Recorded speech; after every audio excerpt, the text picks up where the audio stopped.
Le mythe de Prométhée. Dans l'Olympe, l'harmonie qui régnait jadis vacille. Zeus a détrôné son père Cronos et s'est emparé du pouvoir. Prométhée, le titan, et son frère Épiméthée se sont ralliés à Zeus, qui devient ainsi le dieu suprême de l'Olympe.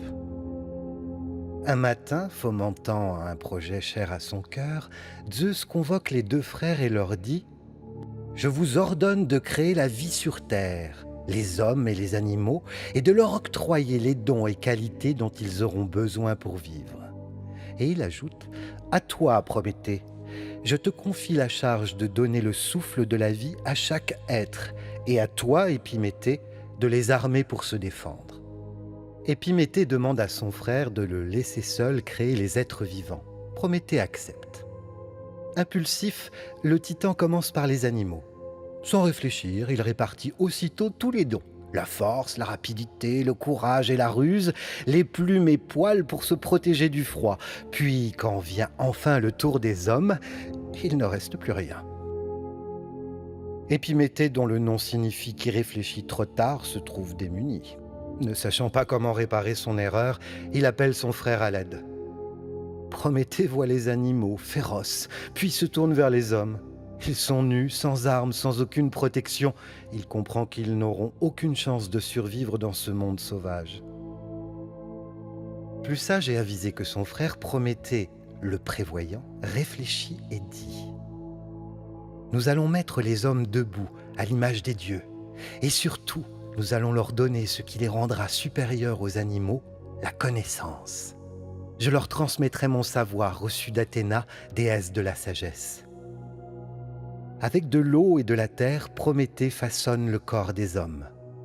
Athéna lui a enseigné la métallurgie, les arts et les techniques agricoles.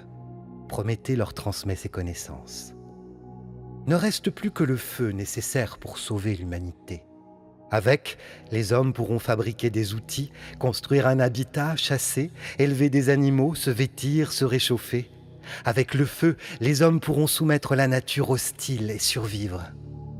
Mais le feu n'existe alors qu'en un seul endroit, l'Olympe, où vivent les dieux. Il faudra le leur voler. Prométhée prie Athéna de le faire entrer secrètement et elle accepte. Une fois sur place, il dérobe un tison du feu sacré qu'il dissimule dans une tige de roseau. Puis il l'offre aux hommes. « Voici le feu, prenez-en soin. Il sera votre meilleure protection. » Mais bientôt Zeus s'aperçoit du vol de Prométhée et sa colère est sans limite.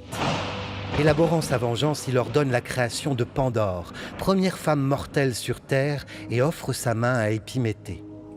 Celle-ci apporte avec elle une boîte qui, une fois ouverte, libère tous les maux de l'humanité. Le châtiment réservé à Prométhée est tout aussi cruel. « Prométhée, comment as-tu osé bafouer l'interdit ? Tu as volé le feu sacré des dieux, tu as cru être mon égal, mais tu n'es qu'un titan. Ton châtiment sera à la hauteur de ton crime. » D'une voix blanche et froide, il ordonne. « Héphaïstos, dieu du feu, emmène Prométhée dans les montagnes du Caucase et enchaîne-le à un rocher. Qu'un aigle vienne lui dévorer le foie et que ce châtiment se répète pour l'éternité. » Soumis au supplice de Zeus, Prométhée est condamné à rester enchaîné au rocher. Chaque jour, d'un battement d'ailes, l'aigle vient et fond sur sa proie pour se rassasier de son foie. Et chaque nuit, dans l'obscurité immobile, l'organe se régénère, mais le rapace revient toujours au petit matin pour son effroyable festin.